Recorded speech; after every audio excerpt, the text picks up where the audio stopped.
Hello YouTube, it's Xiphophorus Aquatics, and this is an update on my Nano Coral Red Platies that I have here. They have bred. I'm excited to have some new fry. Look at this young male courting this female. I have some fry in here. When the fry are born, they're kind of like a light peach color, and then as the fry develop, if we come across one of the older fry, I'll show you, it turns more deeper into red. This tank right here, I'm currently not leaving the lights on so much because I had a hair algae problem inside of it. But this species, Xiphophorus Maculatus, red coral platies. Max, that size that they get is 1 inch. These are one of the world's smallest platies in terms of strain size. Now, the other variety of platies, Platy variatus, that platy looks more like a swordtail, and those platies get up to 3 inches. And those platies have also been bred with this species of platy, the more short body fish, which has resulted in platy sizes being larger.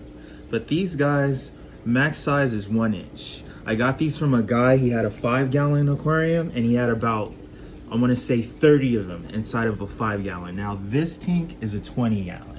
Sometimes I look at this tank and I'm like, this tank looks empty. There's barely any fish in here, you know. But eventually I want a full tank of these guys, and I want to keep them forever. The thing about I see with people who keep live bearers is I see they have swordtails, they have mollies, they have guppies, and then 5 or 6 years they don't have them anymore. These fish are supposed to last you forever. And I'm also a seller, you know, but being as prolific as live bearers are, I should be able to keep them forever. You should be able to set aside a few fish, sell some, breed some, whatever it is. But just because they only live 3 to 5 years or 2 years, they breed so much. Every month the female gives birth that you're supposed to keep the fish practically forever, for generations, their offspring. Another thing that I like about this species are the females are equally as colorful as the males in Xiphophorus Maculatus. Okay, and like I said, these are one of the tiniest strains of platies. This is basically the max size. The males are about a half an inch, almost an inch. The females max an inch. These are very tiny fish. You can keep a lot of them inside of a very small aquarium. These are even smaller than my blue wag. Now my blue wag is smaller than my green lantern. And mind you, female platies, as with most live bearers, are larger than the males. Every 4 to 6 weeks, they will give birth. And also this strain, I've noticed they don't really go after the fry. Here's one of the fries I was telling you about. As the fry develops, it's developing its red color. If once it come out, I see it come out. This species right here, they're not fry eaters. The guy that I bought them from, who kept them in a 5-gallon, he fed them sparingly. He didn't feed them every day like I do. He fed them once every 2 days. He goes on vacations. And when I looked at his tanks, he had fry swimming all around. They weren't fry eaters, despite the fact that he fed his fish even less than I did. Okay. And another thing about platies, there are over 325,000 possibilities with this fish. Platies are just as colorful as guppies. There's so many different variations. Look at this fry, these fry I have swimming around. And I feed my fish every day. I look at their bodies. I like when they're nice, fat, and full. These fry look like they could be a little bit hungry to me. So I will be feeding them, and I will be doing a water change today. I will be removing some hair algae that I have in here. I monitor my females. They did give birth, but yet again, they're still pregnant. If you look at the female's belly, you can see the eyes. You can see an eye right there. And you can see that she's still pregnant. She still has fry. So sometimes they don't even drop all of the fry at once. They drop it over a duration, a period. Okay. And I would say they dropped about probably like 6 fry in here, but not all of them. And there are plenty of plants for the fry to hide in here. And like I said, I feed them heavily. But this thing, I just turned the light on for this video. But I am gonna take out some of the hair algae. I will be performing a water change. And at first I was overlighting this aquarium, and it's been doing a bit better now. I don't notice so much hair algae, but like I said, I'm gonna go over it.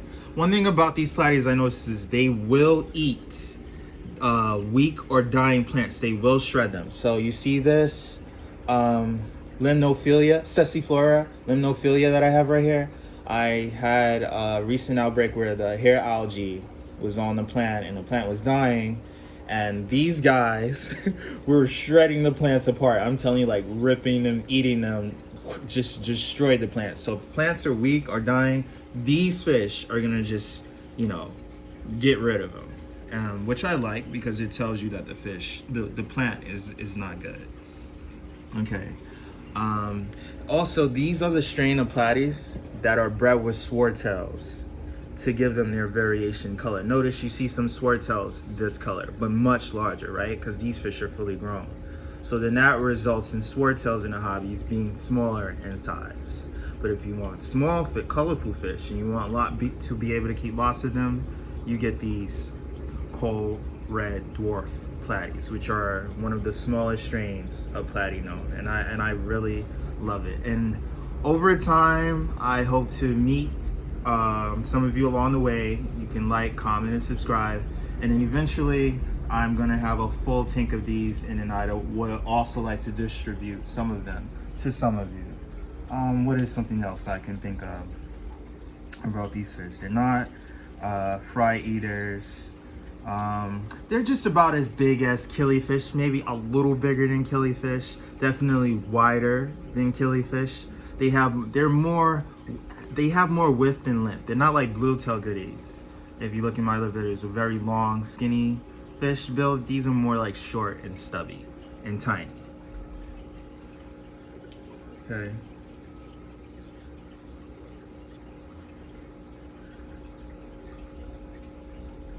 I also noticed that even though these are not, they're definitely not schooling fish like tetras, but I do notice that they like to be in proximity to each other. Even the fry, they like to swim near other fry. They like to be in the same vicinity.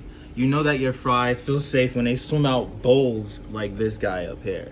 You just know it. You just know that they're safe. You know that they're not being eaten. They're not stressed. But they still do keep a bit of a distance from the adults. They're, you know, it's like if I put my hand in there. The adults, yeah, they're gonna, they know I'm not gonna eat them or attack them, but they're always gonna keep a bit of distance away, you know? So, yes, this is an update on the red coral. Nano Platies, like, comment, and subscribe at Xiphophorus Aquatics. And if you have any questions, feel free to leave them below. And don't, like I said, don't forget to subscribe. See you soon.